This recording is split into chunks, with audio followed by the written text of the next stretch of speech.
Hello, everyone. My name is Julie McVey, and this is Unordinary Made Ordinary, where we talk about extraordinary experiences of everyday people. And today we're talking with David Ditchfield. Welcome to the program. Hi, thank you for having me on. It's great to be here.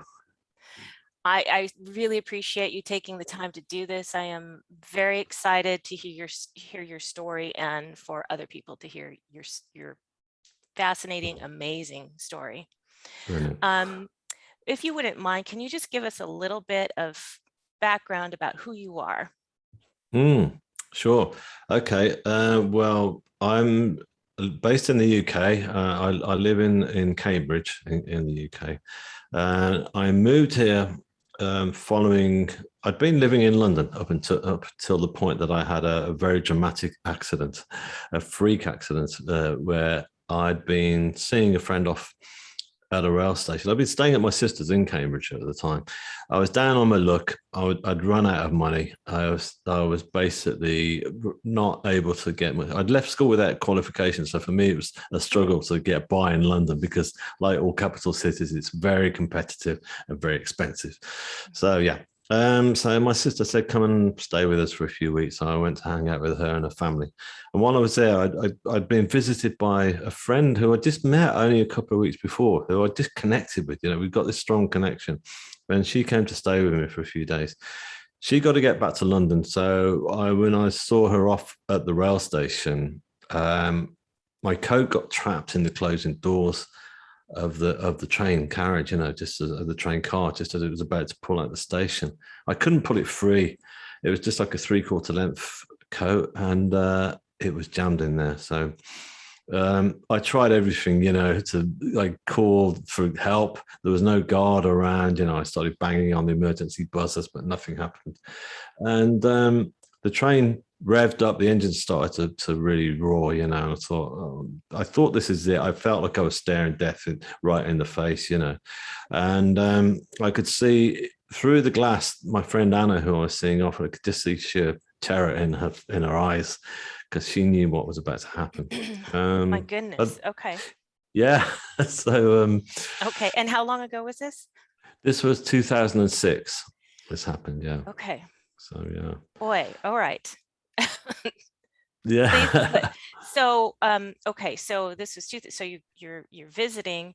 Now before this, what is your profession, or what had your profession been before Yeah, this? well, basically, I was picking up work, cash in hand, day-to-day work, or whatever you call it. So I was mainly working on construction sites that are doing Okay. manual laboring.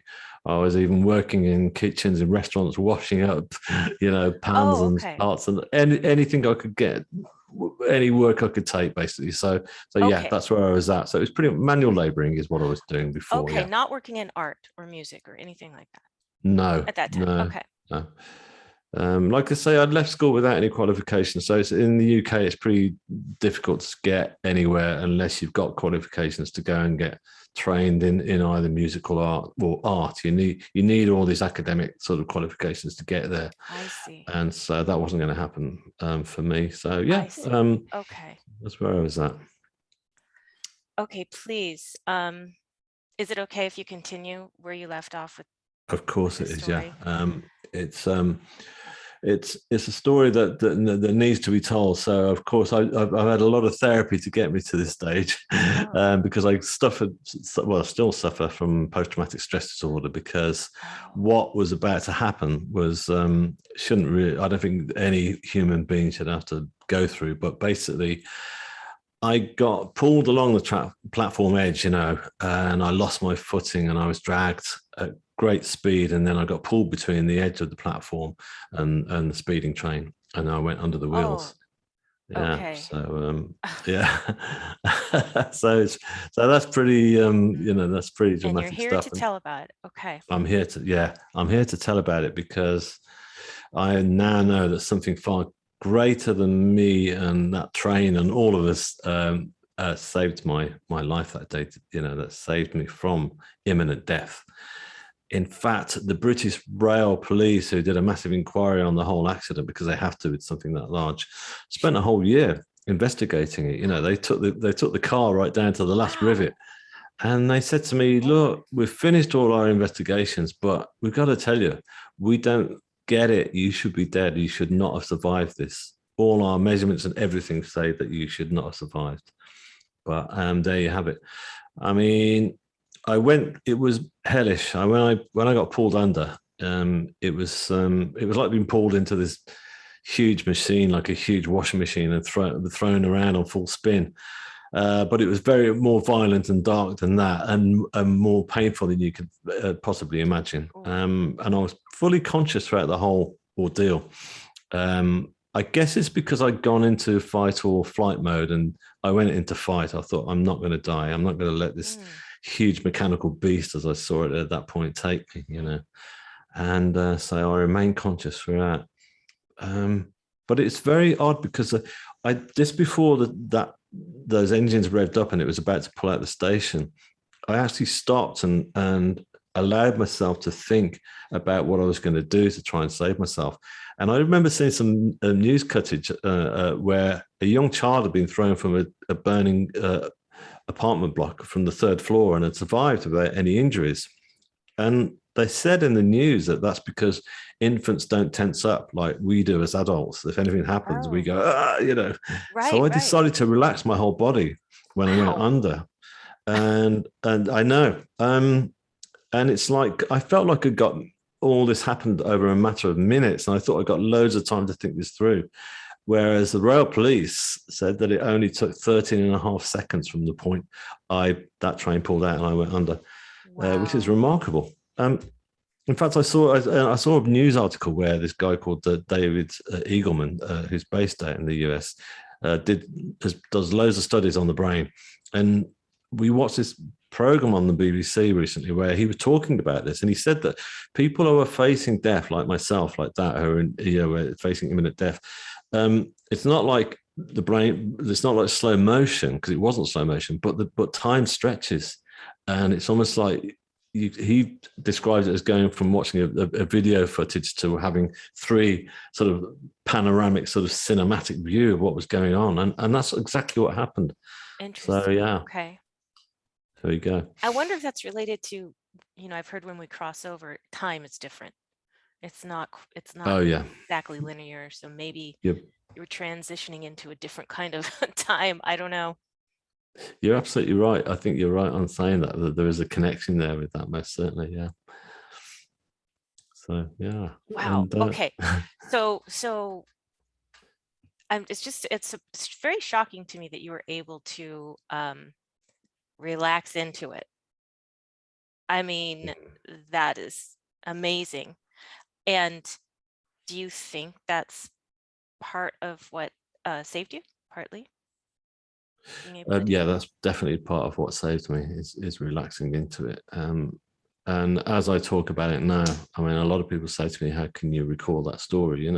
Because it was just so horrific, and it was horrific. But I guess there's because it was the beginning of a spiritual event that was about to come, which was a near-death experience. Once they got me into hospital, that I can Had recall it and talk about it because it's part of the spiritual journey, if you like. And you put that really. That's the first person who said that to me. That's very true. That the time stretching is probably because I was already starting to sort of like connect mhm.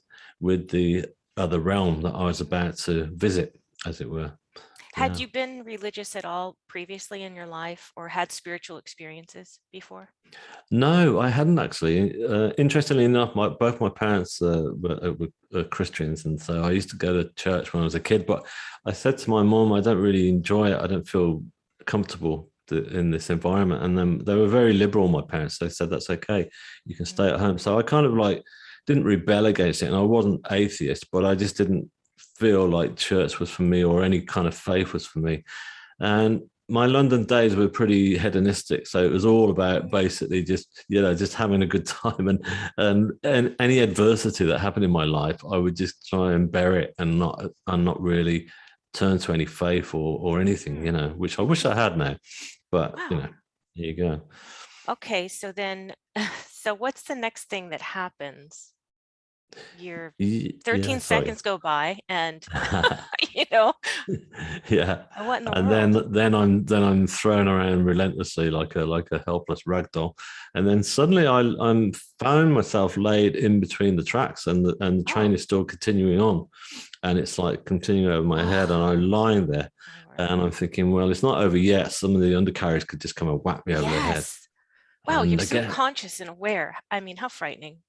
yes, I know it was terrifying. And then the train eventually did move on. So there I was, and I was in a pretty bad way. My left arm had been cut, it had been severed, and this coat I'd been wearing was a good quality coat, was now ripped to shreds. And the paramedics guys arrived really quick. Actually, they were there within in minutes because there was a small hospital nearby, so they were able to come around the corner. And I don't know how they got me off that track because it's a long way down, but they did, and they got me into an ambulance, and then we sped off down the highway. Were And you I in and remember out of consciousness or no? The whole time you're conscious and aware? no, I was totally conscious. Yeah, I was totally conscious. Yeah, Gosh, okay. throughout. I remember when I was lying there, they started cutting through my clothes, and I was actually saying to them, I just bought these really nice pair of jeans, and I was just going, hey, don't cut through these. These are Oh new, my gosh. And Yeah. they're going, no, sorry, we've got to cut through these clothes, which of course, I didn't realize the severity of it all then. But they got me to an ambulance, and then I remember the doctor in the back of the ambulance saying, look, there's a hospital around the corner we've come from, but the one that's going to save you is a 25-minute drive. Can you hang on? I said, yeah, let's go. So we did. So we screamed off down the highway with the sirens going. Wow. And I remember arriving at the hospital, and there was a team of medics and stuff all waiting for me, and in this circle, and they wheeled me in, and they got to work. And I started getting quite anxious because I could hear anxiety in their voices, and there was a lot of fear. There was a lot of science and stuff being discovered. I didn't know what they were talking about, of course, And yeah, then my family arrived. They got there eventually, and I remember the surgeon who was in charge of me said, "Look, your family are here. Could you see them?" I said, "Yeah, send them all through, please." So they came in, and they were really distraught, of course, because it was a huge thing that had just happened. My Mm-hmm. mum was in tears, Mm. and it was pretty much at that point that I left my body. I left all this pain and anxiety that I was in this hospital itself, and I've Wow. suddenly found myself in another realm. Yeah, Do you know why you slipped out of consciousness? This is when people are around, your family's there, and yeah, yeah. I wonder if it was finally time for you to you felt okay, I can relax now or something. You don't have to push to stay conscious. I don't know. That's Yeah, interesting. you're right that it is. I think that I'd see my family, so I was able to let go of all the pain and the anxiety I was in, Mm, but also mm. I know now. Look, I was told afterwards that I was losing copious amounts of blood, and I Oh, think that will have also, but had a lot to do from oh a yeah. medical point of view. So yes, I left my body, and uh, and I left all the anxiety, and I was suddenly in this. It seemed like a very darkened space, but a very non-foreboding darkness. It's very comforting, Mm. and I was kind of greeted by these beautiful orbs of light that was slowly pulsating all around me. And I felt at that moment that I hadn't made it. I thought, this is it, I'm dead. Oh, And right. I didn't resist it. I didn't kind of get fearful of it, because I'd just been through such hell that it just felt great to be in this beautiful place. And it's not like I didn't want to let go of life. I didn't want to die, but I was just so happy to be there that I went with the journey basically. And May I ask the color of the orbs, the colors? there White? yeah, there were various colors. They were all sort Okay. of like ambers and greens and yellows and reds, and those kind of colors. And they were Okay. very soft. They weren't like bright sparkling colors. They were like Mm. very sort of soft lights. They were like landing lights at an airport, kind of like just there, kind of making me feel like I could get my bearings as to where I was, Okay. because I was trying to find out exactly where I was. And I realized I was now laid on something completely different than the hospital trolley. And so I kind of put my hands down, and I could feel that I was laid on like a slate rock. It was like a huge slate rock. And I always describe it as being almost like a medieval altar.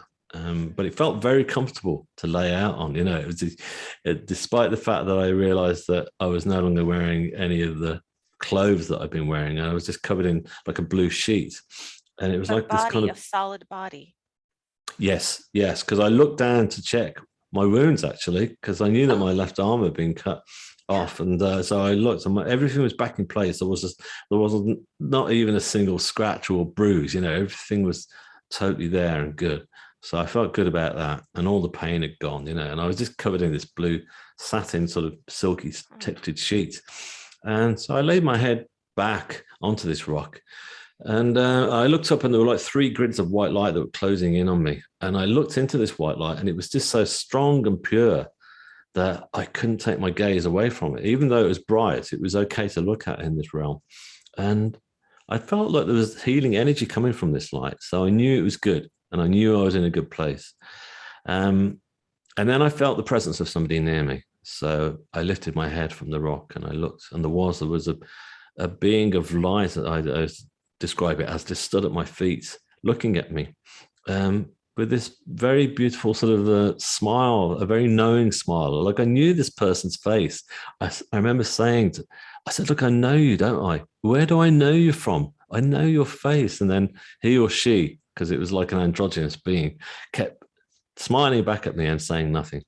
But I felt safe and guarded by this being. And interestingly enough, you would think that this androgynous would be wearing something, I don't know, quite ethereal, but it wasn't. It was just a simple black t-shirt, just a Oh, simple black t-shirt. And I remember being taken wow. by that, thinking, oh, okay, that's good. Yeah. And so I laid my head back, and then I just kind of bathed in this lovely energy that was coming from these lights. And then I suddenly felt the presence of somebody else. So I opened my eyes again and looked, and then I looked, and there were two female forms either side of me, and they got their hands slowly going over my body as if to heal me, and almost like a Reiki form of healing Yeah. is the best way I describe it. And I looked at them both, and the girl to my right was kind of quite European looking, wearing again a simple brown dress with long hair, and but the girl to my left was more Native American or Asian Indian in appearance, or Brazilian maybe. I don't know. I couldn't work it out, but she was wearing a more traditional dress, like this kind of beautiful creamy texture, you know. And but they both had their hands going over my body, and the energy that was coming from their hands was really intense. It was like I describe it as being sort of like a unconditional love that was coming from their hands, and it was just like going throughout the whole of my body. And I felt that yes, they were healing the trauma that I'd just been through, both physically and mentally and emotionally. But I felt that they were also healing all the physical wounds. Oh, sorry, the emotional wounds that I'd suffered throughout my life, that we all do. You know, all the baggage that we call it that I'd been carrying around was slowly being peeled off one by one and being taken away, and they were just getting down to the pure essence of my soul. And I just felt the best I'd ever felt in my whole life. I felt Wow. complete, you know. Uh, Now, these orbs, do you think that they were entities or maybe some kind of healing technology? Or do you have no idea? I actually feel that they were um, my guides, you know, my spirit guides, my angels, if you like, you know. Okay. But the one that was greeted by initially, the one I said that I knew this person, I've now figured that that was my higher self, because knowing this person so well, and I felt like I'd known Huh. this person throughout my whole life and before. So I thought, this is my higher self that's here, that is guarding me and that is protecting me. And Wow. yeah, and they continue to work with me. They continue to be with me now. And in all fairness, they've been with me the whole of my life, but I just hadn't been able to acknowledge it. When you asked me earlier if I was spiritual in my life, and I wasn't. If I had been, I probably would have connected with them. Yeah. Do you sense their presence now? Yes, I do. Do you Yeah, sense yeah, their very much so. Yeah. Okay. In times of need, I know they're there, and also, you know, when I'm creating now, when I'm with either my music or my art that I'm working on, that I feel their presence. I channel energy through from them. So do you feel that they were healing you to come back, or do you think that they were healing you to prepare you for beyond? I wasn't sure at that stage. I felt like I was being prepared to go on to something else. I felt like I was being prepared for something, that's for sure. And I knew that this was, this was a process that was just being given to me. And I figured at that point, I didn't think I was going to come back, and it wasn't my decision to come back either. The choice was made. But I learned an awful lot while I was in that realm. And I feel that, that process, for example, when I was being healed, and when I say the layers were all being taken off me, I learned self-love at that point for the first time in my life. They gave me so much love, and they told me, that you are loved, and that, and I believed it for the first time ever. And so that's kind of stayed with me. But also, there was no, in that realm, there was no, going back to what you mentioned earlier about time. Time did not exist at all there. There was no past, there was no future. And, the past and the future didn't matter anymore. I'd led my whole life before spending too much time worrying about the past and worrying about past mistakes or opportunities I've missed, or worrying about the future, understandably worrying about money. And I was about to lose my apartment, and where was I going to go? So, but in this realm, that didn't matter anymore. I didn't care about all those things. All I cared about was the present moment. And that is a beautiful feeling to know that, yeah. So what I can't hold on. I want to know what happened next. Did you? Sure. Yeah. Well, I started thinking about my family, actually, because obviously they'd all been stood around me in the emergency department in the hospital. So I thought I better check on them. So I thought if I looked over the edge of this rock that was laid on, that I'd probably see them. So I looked over my Oh, shoulder, and I didn't actually see them. But what I did see was the most incredible, awesome sight. It was a huge waterfall of stars. It was like a waterfall as vast as somewhere like, say, Niagara Falls. It was really, really huge and powerful. And instead of millions of triplets or whatever of water going over the edge, it was millions of stars, sparkling stars that were just slowly tipping over, and it was just like a beautiful sight. And they were like shooting stars flying across. And I looked down, and when I looked down, my eyes started to focus, and I could start to see nebulas. I could see from one galaxy into another, and I felt like I was looking into infinity. And so I realized, of course, I wasn't in a small darkened space at all, that I was actually in the universe itself.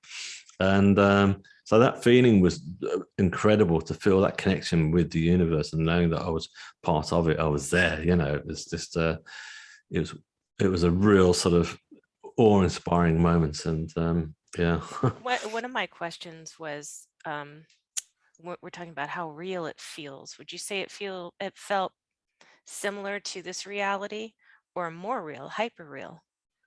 Yeah, it's I describe it as ultra real, so they're not pretty similar to your word, yeah. Okay. And yeah, no, that's cool, that's good. And it is, but it's as real as you and I are sat here now, in this realm, and we're chatting, although we're chatting via the internet, but Right. you know what I mean. But it's as real as I'm sat here looking around my apartment.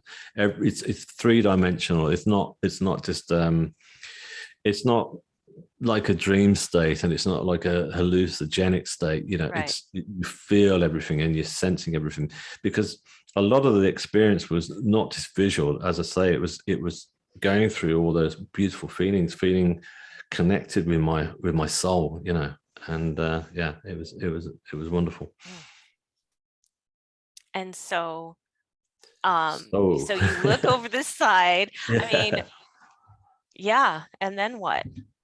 Well, it's interesting, because I'd gone through my whole life, because I was struggling so much to get by, that I carried a lot of guilt in my life before. So I'd actually, in the hospital, I was actually apologizing to my mum when it happened. I said, "Mum, it's always me bringing dramas to this family." Yes. Well, I So understand stop that. it. Yeah, you understand how I feel. But now all that had gone, I just remember saying to myself, okay, well, I can't see them, but I'm going to see them maybe at some point, or if I don't, they're still going to come and experience all this beautiful, Right, this realm that I'm in now. So right. I didn't worry about it, and so that was great.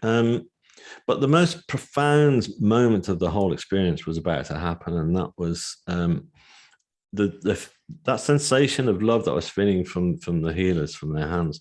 It's like suddenly like a dial had turned up, like the intensity was like turned up massively, Wow. and I knew that something was going on. And I lifted my head again, and I looked, and just beyond the first being who greeted me was this tunnel of white light was closing in towards me. I could see it Mm, coming through the universe. It was surrounded by flames, like dramatic flames that were slowly circulating all the way around it. And it was kind of like, normally I would look at that and think, this is terrifying. This is really quite frightening. What is sure. going on? But Yeah. again, in this realm, I didn't feel that. All I felt was pure excitement. And wow, what is this that's coming close and causing every single molecule of my body to vibrate with this beautiful sensation of love? Mm, And I looked into this light. It was the same pure white light, but it was very intense, and the energy that was coming off it was just pure love. And I knew what I was looking at here was the source of all creation. This was like, God, if you like, but not God in the human form, that you would probably expect to see. Like in most faiths, there's normally some kind of human form that God comes in. But no, this tunnel of white light was to me, I was being told this is the source of all creation.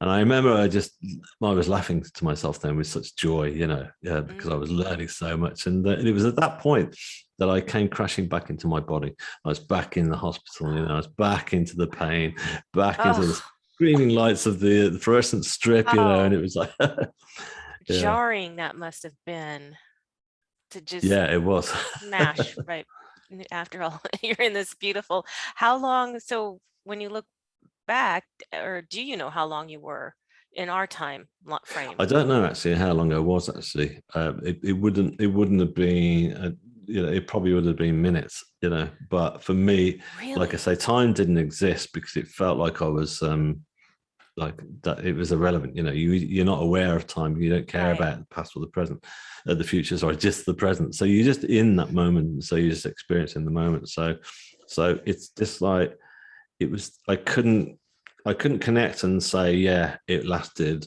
for me when I was there. It felt like half an hour, whatever. There was no sense of time, so I didn't really concern myself with it.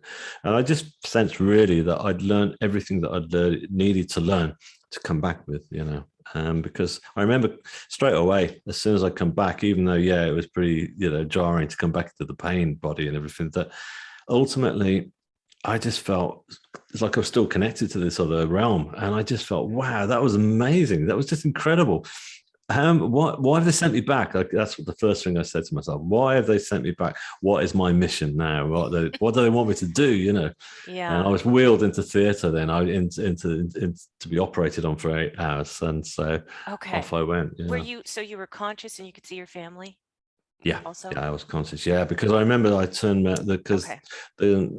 my friend Anna, who I've been seeing off, had arrived as well, and she was stood next to me. And I remember saying to her, I said, "Look, Anna, something amazing has just happened, and this is so important. I've got to tell you about it." And she was going. She put her hand over my mouth. She said, "Not now, David. Not now. Tell me later." And I thought, Yeah. okay, yeah, this can wait. So Wow. yeah, yeah. Oh, that's just so, I just love the way you just described the entire experience. Yeah, Thank you. and it's wonderful that it's still kind of is still with you today so strongly. Okay, so you're operated on, and how long were, just out of curiosity, how long was the recovery, the physical recovery? Well, it took me all in all, yes, it was a few years to recover properly. Ooh, But I did okay. actually, when I was in hospital, I was in the. Uh, I was out in half the time that they thought I would be, and I Oh, and I know because I was. I was being helped. I was being healed. I was getting, my Right. guides were helping me to heal from the other side. There was a lot I could feel a lot of energy was going on, you know. And yeah, I remember actually talking to my surgeon, you know, and when he said how fast I'm healing and all the doctors are really pleased with your progress, you know, even though, you know, I was just laid in bed, I couldn't move. And I just said, that I know. I said, I tried to tell him that I was being helped from another source, you know, that I was getting what had happened to me, but Yeah. I don't think he could go there. He's a scientist, you know, so, Sure. which is understandable, you know, I mean, Right. and, you know, I don't question all that because science is brilliant. Without science, I wouldn't be here now chatting with you because Right. the science did actually save me ultimately to be able to continue to live. But yeah, but there you go. But I just found out because I got in touch with him recently actually, and he's going to read the book, Ah. which is great. So I'm really Ah, pleased. very He's really nice. excited about it all and said, "Yeah, I want to read this." So that's good. How long has the book been out? It came out last June. Yeah, last year, Oh, 2020. It came goodness. out. Yeah, yeah. Took you a while to decide to put that together, huh? Well, because Yeah. of my dyslexia, you see, I always wanted to write a book right from the start, you know, and because I wanted to tell everybody about what had happened, and so I Yeah. started off by painting. Actually, that was the first thing I did. Because as Okay. soon as I came around from the anaesthetic, I was under for 8 hours, and then they'd given me my own room in the hospital. I remember lying in this room, and I thought, how am I going to tell the world about this? Because I knew nothing about NDEs then. I didn't know other Oh, people had had them. Yeah, you're so this was kidding. a whole no. Okay. I'm not. So I was just Whoa. thinking, without feeling full of myself, I thought, this am I the only person this has happened to? You Oh, know. okay. So I thought I've Gee got to tell whiz. everybody. So I thought I'm going to do a painting. I just decided there and then I'm going to do a huge You're just going to painting. do a painting. Did you have any experience in painting and art? Well, when I was a kid at school, I enjoyed, you know, drawing and painting, but only like sort of a basic level, you know, on a sketch Okay. pad, you know, but not doing Okay. what I'm doing now, you know. What You in can the see behind me, world? one of them's up there on the wall. So they're like large canvases that I'm doing now. And this is like the very first one I did, I just decided it's got to be like the big Michelangelo sort of biblical scenes, and yeah, big dramatic scenes to get it across. And that's what I started on. That's what I did. But doing these Whoa. paintings, I channel when I'm working, you know, like I was saying earlier. And so I'm getting help. So I'm getting like a crash course on how to apply paint onto canvas, how to get skin tones, and all those different things Oh came my through goodness. as I was doing those paintings. Yeah. So Okay, so that's but it. you're in the hospital, and this is when you get the idea, oh, I need to paint. Yeah, That's when it came that's to you. right. That's when it came to me. Yeah, yeah. I remember my sister came to visit me right the first night, and I'm in this room on my own, and it's very peaceful. I got all these tubes and wires coming at me, and then she said, "Is there anything I can get you when I come in tomorrow?" I said, "Yeah. Can you get me a little sketch pad and a pencil?" She was going, "Okay." You know, she didn't know what the heck I was talking about, but you know, she brought that in, and the nurses propped me up in bed, and I just tried to do this very faint sketch of what I'd seen, Mhm. and that was my very first painting. That's where the Oh sketch my came goodness. from before I Well, started what were painting the as well. injuries? Was it just the arm or? The arm was the most severe injury. Yeah, I mean, I Okay. came off incredibly well considering what had happened, you know.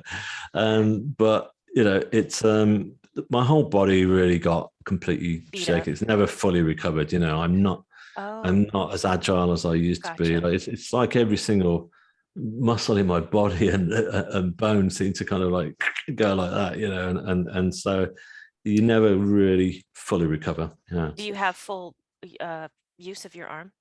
It not full use, but they saved it. I mean, I remember saying to the surgeon, I said, "Look, can you save my arm?" Because I used to play guitar, but very basically, you know, to play rock and roll, three Okay. chord, you know, punk sort of stuff or whatever, you know, in bands. I said, "Look, you know, don't take my arm off because I want to play guitar." You know, he said, "Right, I won't." And Okay. they saved it. They Wow. did three massive operations to save it, you know.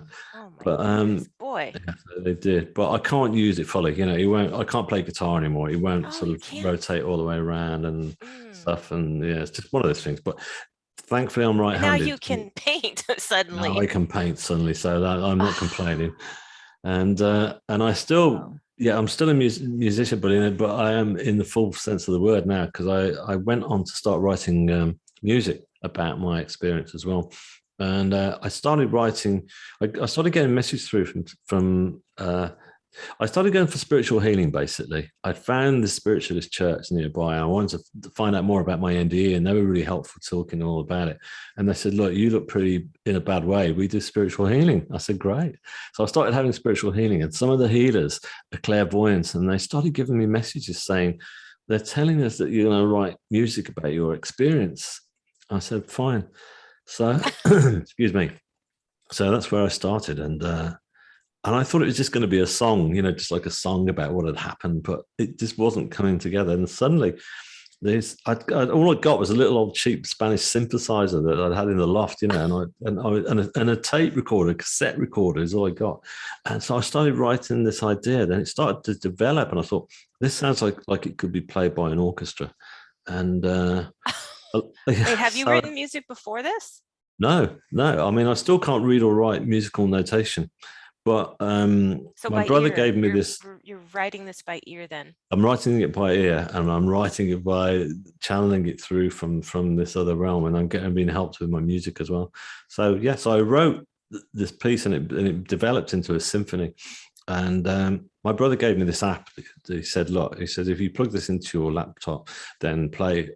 You need to get a new keyboard, but when you play on it, then it can sort of then transpose it into musical notation, So that's what I did.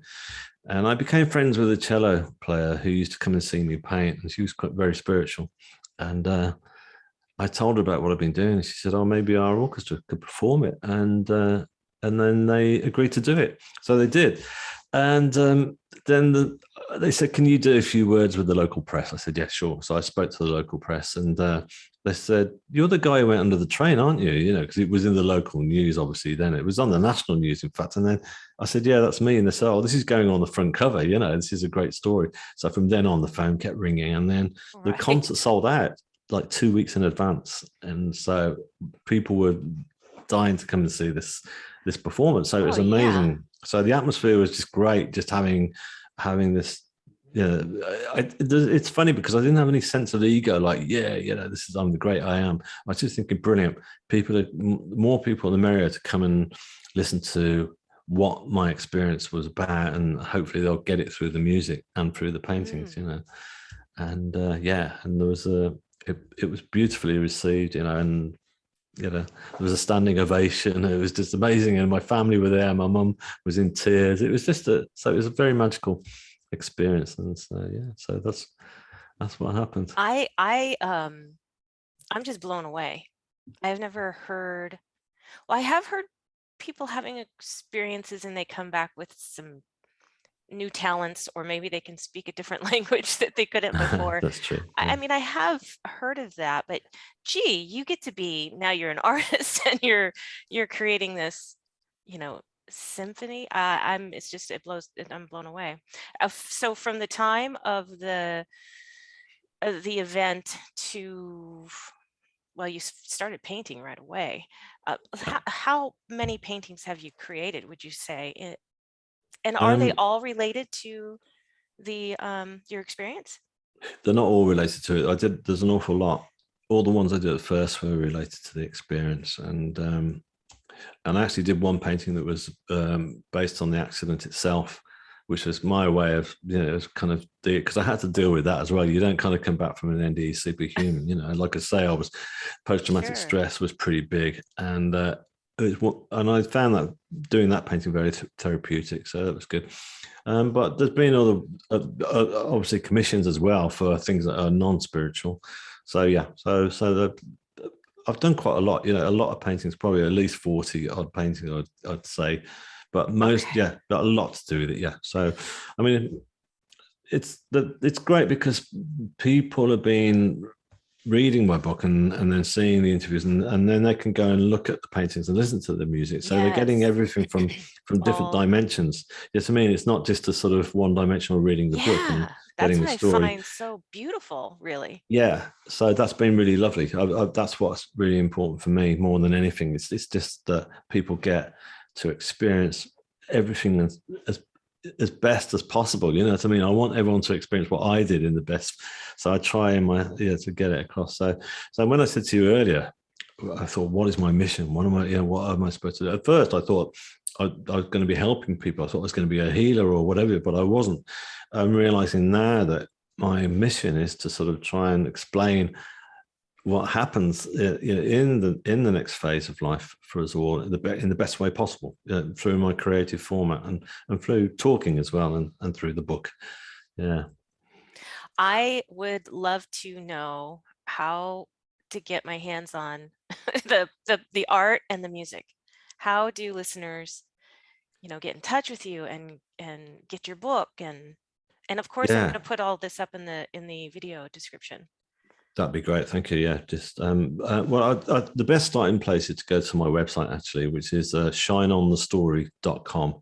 So if you go there, you'll find, first of all, you'll find my paintings, and then secondly, you can stream the actual, because I've done quite a few classical pieces now, but the very first one that I did, which is based on my NDE, called The Divine Light, you can stream that for free. So you can listen to that on my website. So yeah, Ooh, shineonthestory.com is your best oh place to boy. start. But also, if anyone's interested in following me through social media, I've got a YouTube channel where there's more talk about the paintings, and then there's Okay. Instagram, things like that. But I only say those because if people are interested, you can get a bit more of a picture of what's going on through those different platforms, as it were. Yeah. Well, I'm love music and art. So I'm really looking forward to just especially listening to this piece that you did, Yeah. and just sitting and meditating with what you've shared with me and listening to the music, and having a deeper, even a deeper understanding and experience of what you went through, the beautiful things that you went through and explained. This has Oh, great. been so wonderful. But I know we're running out of time. Is there Yeah. anything else? I don't want to, if there's something on your heart that you feel like, oh, I really should have shared this, please do. Um, I guess, just I've been thinking a lot about where we're at now in the world, what's happened with the pandemic, because it's there and it's happened, and the whole world has just kind of been knocked off kilter. And I know that there's a lot of fear surrounding that because of which is understandable. But I just want to try and reassure people that, for me, I feel that there was a connect that I feel at the moment that we're coming through a huge awakening at the moment, and because out of all adversity, then normally those are when periods of awakenings happen, and I think we're going through a massive change, and I think there's going to be a lot of positivity will come from this. And the reason I say that is because it felt very similar to my NDE, because I felt like that when it first happened, the pandemic, that everyone went into the present moment, when people weren't able to work and go to their offices anymore, Right. that people started getting in touch with nature, teaching their kids at home, baking bread and cakes, and all that kind of stuff is good, because that's the real authentic you. So Mm. try to hang on to that and not to fear the future, because as I say, out of all dark moments, there is grace, basically. Wow, that's beautiful. I agree. Um, See the blessing, try and, yeah, discover the blessing of some of what we've been thrown into, that and being in that present moment. And I've been hearing this more and more, especially doing these interviews, getting in touch with the present moment and this awakening that's Yes, happening. exactly. Yeah, Um, and it is. wow, It's this is inevitable. this has been so lovely. Thank you, David, for taking this time to share with everyone. I so appreciate it. Um, and thank you everyone for watching. This has been Julie McVey with Unordinary Made Ordinary. And I hope that you will join us next time for another fascinating interview. And if you did enjoy this, go ahead and hit the like button, thumbs up, and if you like this type of content, please subscribe. And I hope you are having a fantastic day or evening, wherever you are on the planet or off the planet. And we'll see y'all next time. Bye bye.